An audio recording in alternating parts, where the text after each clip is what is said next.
In the early hours of January 30th, 2026, the world quietly lost one of its most comforting voices. Catherine O'Hara, a woman whose presence had filled homes with laughter for decades, passed away at the age of 71 following a brief illness. There was no dramatic farewell, no public statement in her own words, only a simple announcement that left millions stunned.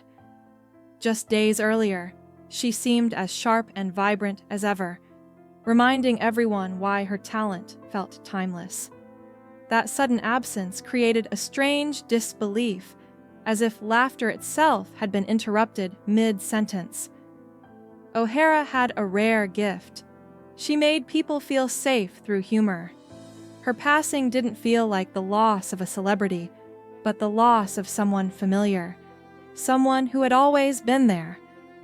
In that quiet moment, the world realized how deeply she had woven herself into collective memory. Built differently, living intentionally from birth, Catherine O'Hara lived with a physical difference that mirrored her artistic individuality. She was born with Situs Inversus, a rare condition in which her organs were arranged as a mirror image of the typical human anatomy. While this detail was never a defining headline of her life, it symbolically reflected how she approached the world. She saw things from angles others missed. More importantly, she fiercely protected her privacy, especially when it came to her health and personal struggles. That boundary wasn't secrecy, it was self-respect. O'Hara believed her work should speak for her, not her pain. She carried herself with quiet dignity, choosing not to turn vulnerability into spectacle. This restraint shaped how she lived and how she left, reminding us that strength doesn't always announce itself loudly. Sometimes it exists in the discipline of silence and the courage to live on one's own terms. Comedy forged at the family table. Catherine O'Hara's comedic instincts were shaped long before she ever stepped onto a stage. Growing up in a large, energetic family in Toronto, she learned early that humor was a form of connection and survival. In a crowded household, wit became a way to be heard and understood.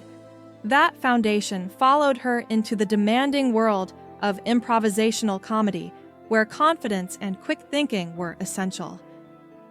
At Second City in the 1970s, she entered an intense creative environment, dominated by strong personalities and high expectations. Rather than shrinking, she adapted, sharpened her voice, and emerged as a performer who could transform completely. She wasn't trying to outshine anyone. She was focused on truth within comedy. That grounding allowed her to create characters that felt real, even when they were exaggerated, a balance that would define her career for decades to come. Becoming a part of our traditions. For many families, Catherine O'Hara became inseparable from shared traditions. Her performances didn't just entertain, they returned year after year like familiar rituals. In one role, she embodied frantic parental love with warmth and vulnerability, turning a simple moment into something unforgettable. That familiarity created emotional trust. Audiences believed her because she never played above the truth of a scene. She understood that comedy works best when it's rooted in sincerity. Over time, her presence became comforting, almost seasonal, reminding viewers of togetherness and resilience. Yet that comfort came at a cost. Carrying that expectation meant always delivering joy, even when life was complicated behind the scenes. O'Hara carried that responsibility with professionalism and grace, ensuring that what the audience saw was always complete, even if it took tremendous effort to make it look effortless. The perfectionist behind the laughter. Those who worked closely with Catherine O'Hara often described her as meticulous and deeply thoughtful. Comedy, to her, wasn't casual or improvised carelessness. It was precision work. Every pause, expression, and inflection mattered. She approached humor with the seriousness of a craftsperson, constantly refining and questioning her choices. This dedication sometimes manifested as nerves or self-doubt, not because she lacked confidence, but because she respected the audience too much to take shortcuts. She never assumed laughter was guaranteed. Instead, she earned it through discipline. That internal pressure wasn't visible on screen, where she radiated ease and confidence, but it fueled performances that felt complete and intentional. O'Hara's brilliance was never accidental. It was built through quiet effort, preparation, and an unwavering commitment to doing the work right, even when no one was watching. A late career renaissance done right. In an industry often obsessed with youth, Catherine O'Hara achieved something rare. A late career renaissance that felt both bold and earned. She embraced a role that allowed her to explore theatricality, vulnerability, and satire all at once, creating a character that became instantly iconic. Rather than repeating familiar patterns, she took risks that reintroduced her to a new generation of viewers while rewarding longtime fans. This chapter of her career wasn't about reclaiming relevance. It was about expansion.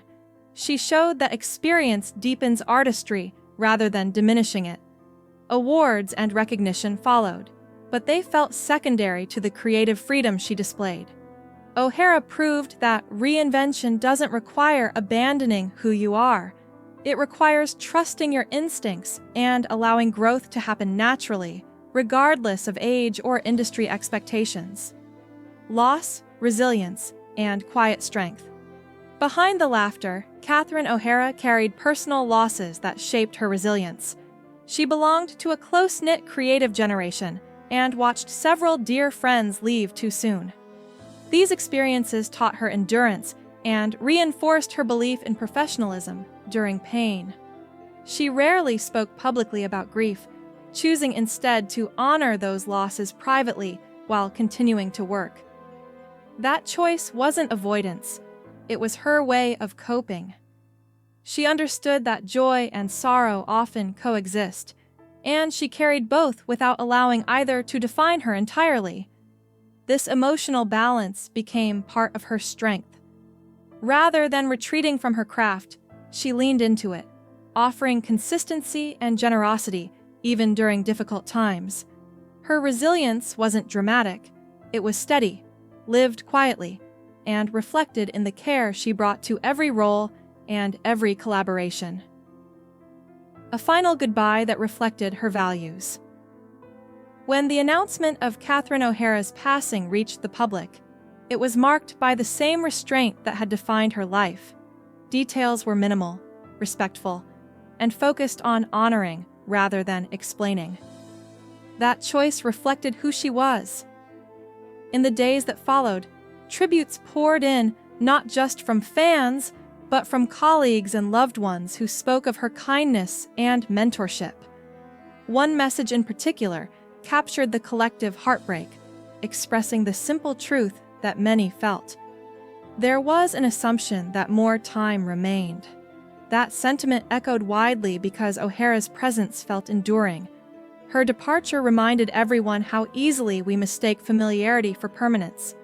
Yet, even in absence, she maintained control over her narrative, leaving behind dignity instead of spectacle. It was a farewell that aligned perfectly with how she lived. What Catherine O'Hara leaves us. Catherine O'Hara's legacy is not defined by a single role or era. It lives in the emotional imprint she left on audiences and the example she set within her industry. She showed that kindness and excellence are not opposing forces, and that longevity comes from authenticity rather than noise. Her life reminds us that behind every performer is a human being navigating unseen challenges. The laughter she gave the world was generous, intentional, and deeply felt. As we revisit her work, we are reminded not only of her talent, but of the importance of empathy for those who bring us joy. She may no longer be here, but her voice, her timing, and her warmth remain woven into the fabric of storytelling. For that, gratitude outweighs grief.